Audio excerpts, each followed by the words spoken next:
guys, welcome to Turkish.Center channel. In this channel with my friend Muhammad, we'll teach you the Turkish language completely. We will share 2-line videos on Saturday and Tuesday and short videos on all days of the week. Don't forget to subscribe, like and comment. Let's go. Her zamanki halım. Her zamanki halım. My usual self.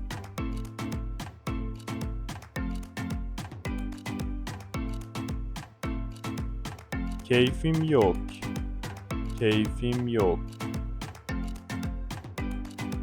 I am not in the mood.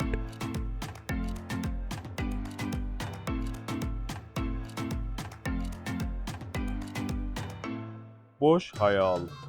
Boş hayal. Pipe dream.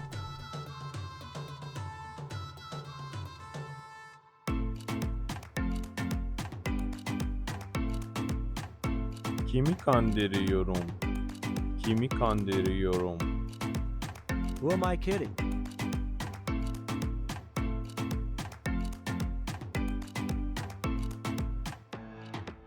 Senin paran burada geçmez. Senin paran burada geçmez.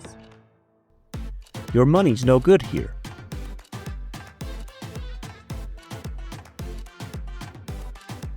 Bence.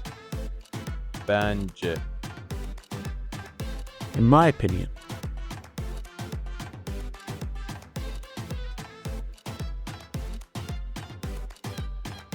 Pazar günü çalışıyor musun?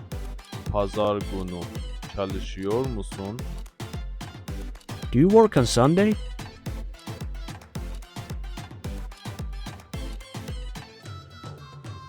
Çok vaktini almayacağım. Çok vaktini almayacağım. I won't take up much of your time.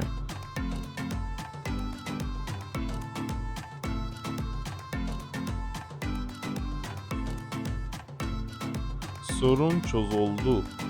Sorun çözüldü. Problem solved.